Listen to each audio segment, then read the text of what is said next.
En 1950, le docteur Richter a réalisé une série d'expériences inquiétantes mais fascinantes en utilisant des seaux, de l'eau et des rats. Dans la première partie de cette expérience, il a placé les rats dans des seaux remplis à moitié d'eau.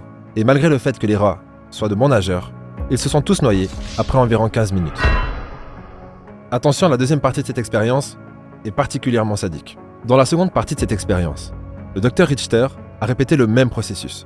Mais juste au moment où les rats allaient se noyer, il les a retirés de l'eau, il les a séchés et il les a laissés se reposer environ 5 minutes avant de les remettre dans le seau d'eau pour un deuxième tour. Ma question c'est, combien de temps pensez-vous que les rats ont tenu lors de cette deuxième tentative ? Pas seulement 5, 10 ou 15 minutes, mais 60 heures. 60 heures. Comment est-ce possible ? Eh bien simplement parce que les rats croyaient qu'éventuellement, quelqu'un viendrait les sauver. Comme ça avait été le cas auparavant.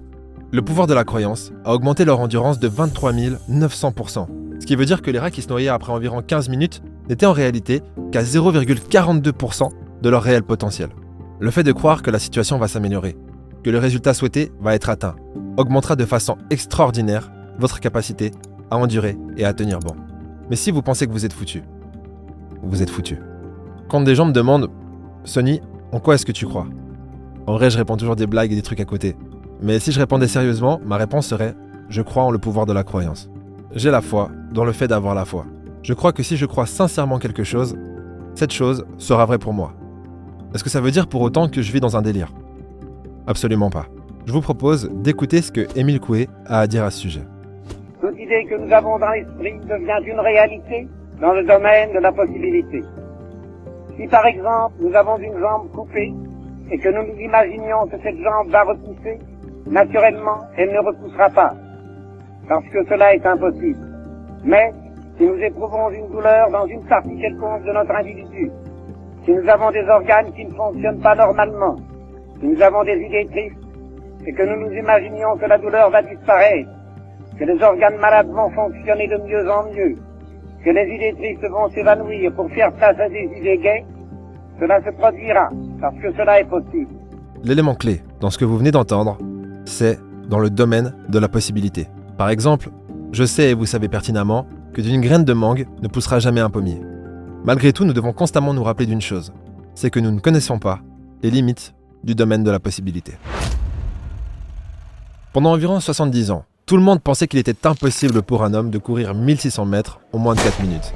Mais Roger Bannister a réussi à accomplir cet exploit.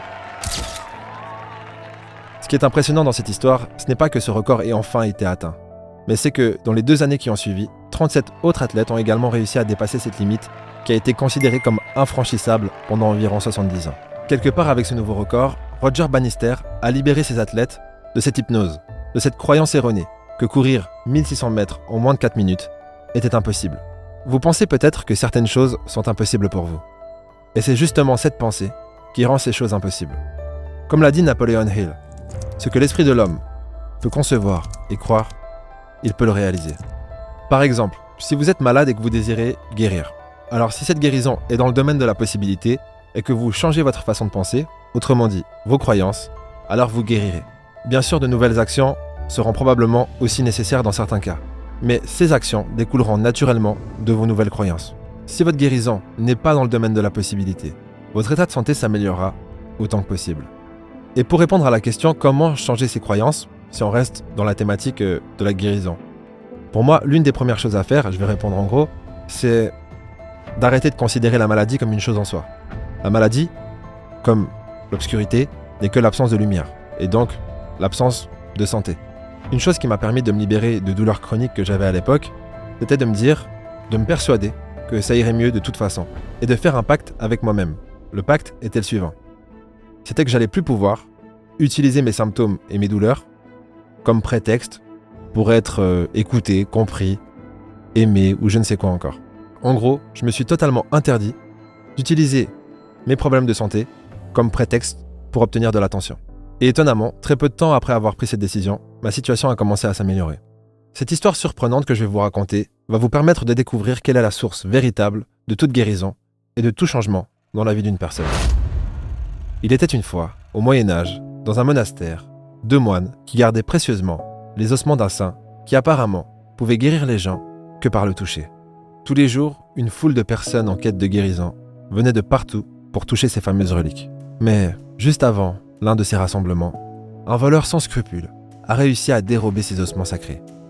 Le lendemain, avec une foule de malades et d'infirmes aux portes du monastère, les moines étaient dans l'embarras, leur trésor miraculeux ayant disparu. Au lieu de révéler la vérité, ils ont eu une idée. Ils ont déterré les ossements d'un criminel enterré là depuis des années, et ils les ont placés dans le tombeau du saint à la place des reliques volées. Contre toute attente, les ossements du criminel ont opéré des miracles de guérison, tout comme ceux du saint l'avaient fait. La morale de cette histoire, qu'elle soit vraie ou non, c'est que le véritable pouvoir de guérison ne venait pas des ossements, mais des personnes elles-mêmes.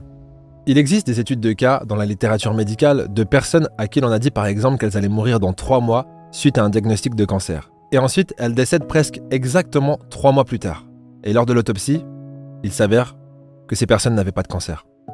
Le pouvoir de la croyance peut vous guérir, il peut vous tuer, mais il peut aussi améliorer tous les aspects de votre vie et vous rendre riche. Ce pouvoir peut transformer vos échecs en victoires, vos pertes en gains et le mal en bien. Un jour, un homme qui ne croit pas en Dieu s'est retrouvé dans un café avec un prêtre, à débattre sur l'existence de Dieu. Le prêtre demanda à l'athée « Pourquoi ne crois-tu pas en Dieu ?» L'athée répondit « J'ai essayé d'y croire. J'ai même prié, mais il ne s'est rien passé. » Le prêtre, avec un air étonné, dit « Toi prier ? Quand est-ce que tu as prié ?» Il y a à peine un mois, je faisais une randonnée dans des montagnes avec un groupe d'amis. Je me suis éloigné du camp et je me suis perdu dans une tempête de neige. J'ai vraiment cru que j'allais mourir. Alors j'ai commencé à prier. J'ai dit « Dieu, s'il y a un Dieu, je vais mourir si tu ne m'aides pas. Je t'en prie, aide-moi. » Le prêtre, enthousiasmé par ce qu'il venait d'entendre, s'exclama en disant « Eh bien tu vois, ça a marché. Tu es là aujourd'hui. Et tu es bien vivant. » L'athée a levé les yeux au ciel en disant « Non, Dieu n'a pas répondu à mes prières. C'est juste qu'un groupe d'Esquimaux est tombé sur ma route. Et ils m'ont indiqué le chemin du camp. » La question que j'ai envie de vous poser, c'est comment une même situation peut être interprétée de façon totalement différente. La réponse, c'est tout simplement à cause du biais de confirmation.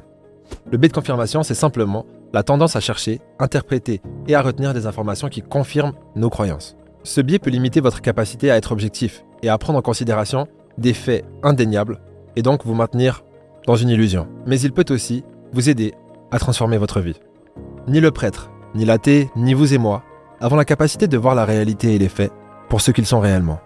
Nous n'avons pas accès à la réalité, mais uniquement à notre perception de la réalité, qui elle-même est influencée par nos croyances. Ça ne veut pas dire pour autant que croire n'importe quoi est une bonne chose et que ça vous rendra service. Il y a des éléments dans la vie qui n'appartiennent pas au domaine de la subjectivité. Certaines choses sont objectivement vraies, peu importe vos croyances ou votre ressenti personnel. Ce qui est particulièrement intéressant, c'est que dans le domaine de la subjectivité, adopter des croyances favorables est essentiel pour transformer votre vie. Par exemple, la douleur ou encore le stress appartiennent au domaine de la subjectivité.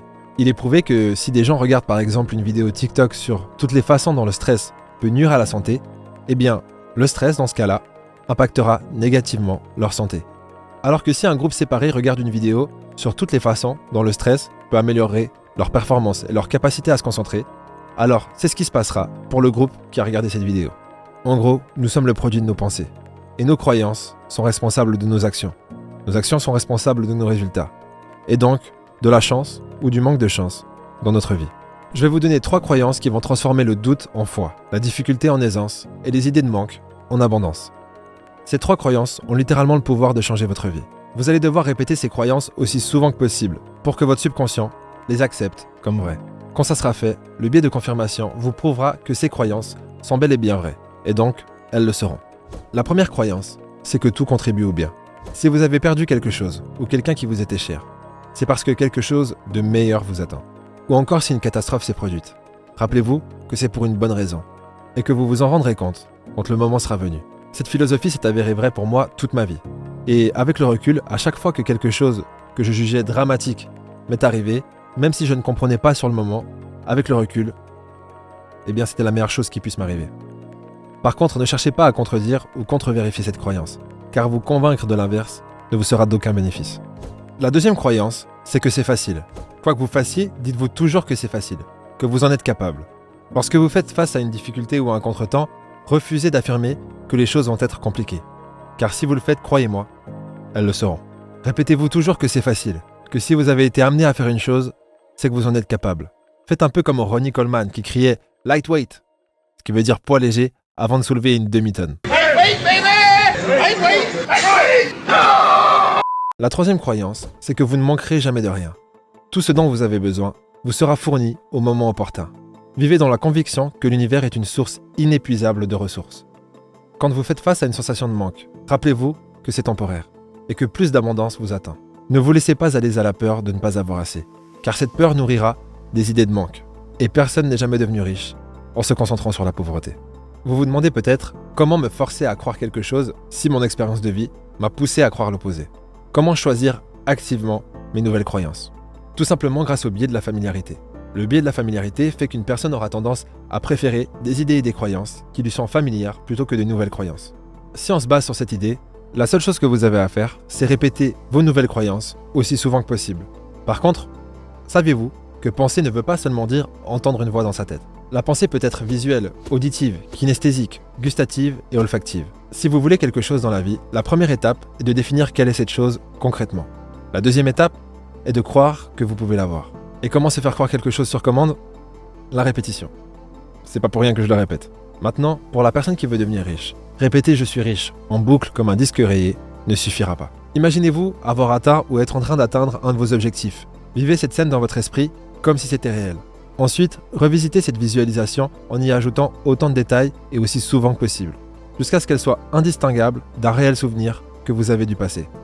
Si vous le faites régulièrement et que vous arrivez à atteindre le stade où vous êtes convaincu que ça arrivera, alors je ne vois pas comment ça ne pourrait ne pas arriver. Mais ça ne sera pas facile pour autant, car souvent le plus gros défi n'est pas de réussir à visualiser une situation souhaitée, mais c'est de s'autoriser à vouloir ce que l'on veut vraiment. Mais si vous programmez correctement votre esprit, et si vous êtes clair sur ce que vous voulez créer et avoir, soyez sûr d'une chose, votre esprit vous aidera à l'obtenir. Pour ceux qui sont prêts à aller plus loin et qui veulent commencer à reprogrammer leur subconscient, je vous invite à cliquer sur le premier lien qui se trouve dans la description pour vous inscrire à la formation Esprit Subconscient dès maintenant. La promesse de la formation est simple, 21 jours pour reprogrammer son subconscient et transformer sa vie. Pour tous les autres, je vous donne rendez-vous au prochain épisode.